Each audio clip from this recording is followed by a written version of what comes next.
Depuis 4 jours déjà, les amoureux de la littérature et du livre en particulier ont joué à Kigali de diverses présentations dans le cadre de la deuxième édition des rencontres internationales du livre francophone au Rwanda.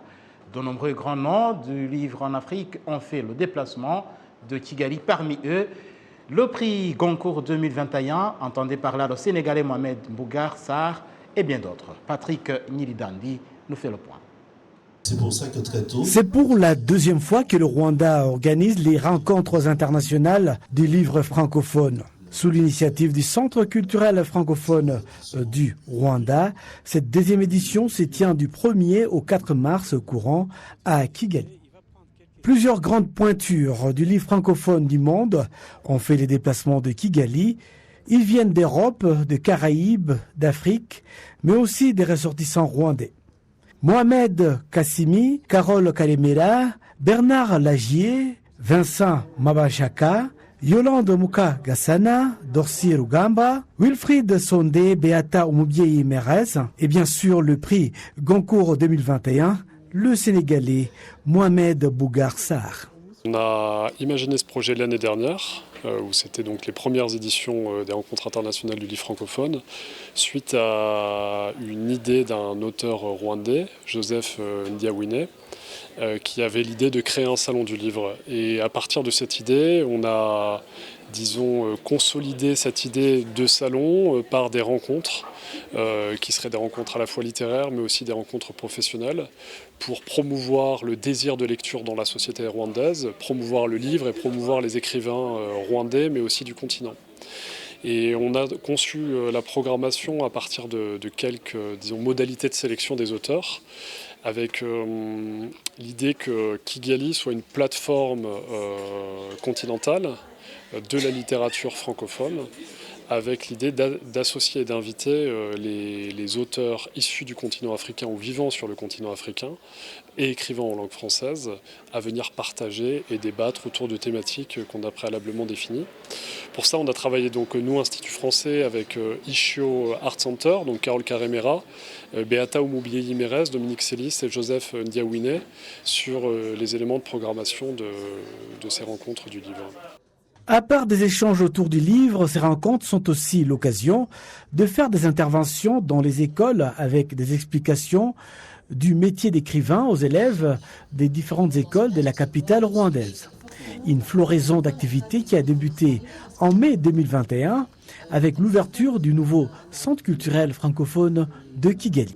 Les écrivains qui ont fait les déplacements de Kigali ont livré à Arabié le contenu de ce qu'ils ont réservé au public de Kigali, à commencer par le prix Goncourt 2021, le Sénégalais Mohamed Mbougar Sarr.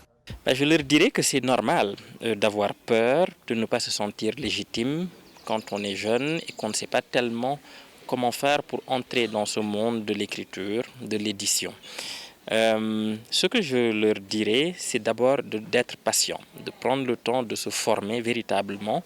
C'est-à-dire que l'envie d'écrire est un préalable, le désir d'écrire est tout à fait fondamental, mais il doit se doubler de la formation qui consiste à lire d'abord beaucoup. Il n'y a pas d'école pour l'écriture, c'est-à-dire que personne ne pourra vous apprendre à écrire. Mais ce qu'il y a, ce sont des écrivains qui ont écrit avant vous et qui vous donnent peut-être un certain nombre d'indications pour former votre sensibilité littéraire, savoir ce que vous devez écrire. Et ça prend beaucoup de temps. Avant d'écrire, même si j'ai commencé à publier assez jeune, j'ai passé de longues années à lire, mais vraiment sans autre but que d'accumuler comme ça une culture littéraire, un savoir littéraire et une envie de connaître le maximum d'écrivains possibles du monde entier. D'abord, j'ai, comme on l'a dit, des attaches un peu affectives et personnelles avec le Rwanda. Puis, je viens de l'Afrique de l'Est, donc je ne suis pas très loin, n'est-ce pas? On me dit souvent que je ressemble aussi à la population locale, et je le sais, puisqu'à Djibouti, je connaissais aussi des amis burundais ou rwandais qu'on confondait avec les Djiboutiens ou les Somaliens. Donc il y a cette proximité géographique dans un premier temps. Et dans un deuxième temps, ça fait partie de mon travail d'écrivain francophone, africain de langue française. Je l'enseigne aussi ces littératures. Donc je suis de près, à titre personnel, à titre professionnel, à titre artistique, ce qui s'est fait. Et donc, par exemple, nous accueillons les jeunes écrivains rwandais comme Beata Merez Oumimieye ou d'autres, donc, comment elle s'appelle, Gaël Faye, etc. Donc, c'est presque aussi à titre, on va dire, d'enseignant, c'est aussi mon travail de suivre de près ce qui s'est fait en francophonie, au Rwanda et ailleurs. Merci de l'invitation ici. Ça me fait très plaisir d'être de retour à Kigali. C'est une ville que j'aime beaucoup et qui m'impressionne beaucoup. Oui, voilà. Oui, je vais à Lyon maintenant. C'est vrai que oui, j'ai eu la chance dans ma vie de voyager beaucoup. Et c'est pour ça que voilà, je trouve que le fait de classer les gens, ça les rétrécit. Voilà, donc oui, je suis pour des identités multiples, dynamiques, et qui soient le plus large possible pour qu'on trouve des espaces pour être ensemble.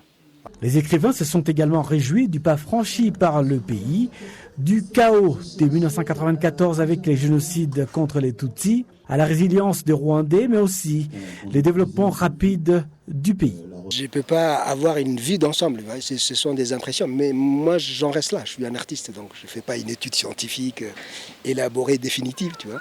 Mais il me semble que le sentiment que j'ai, les artistes rwandais, ou parfois franco-rwandais, ou d'origine rwandaise, ou en tout cas qui ont une relation avec le Rwanda et que je rencontre à l'extérieur déjà, des gens comme, je parlais des scolastiques, Mukasongo ou Gaël Faye ou Beata Merez Oumimieye, on a l'impression qu'on est dans maintenant une phase où on va être, où les génocides, il y a des jeunes Rwandais de 25 ans qui ne connaissent même pas cette histoire-là.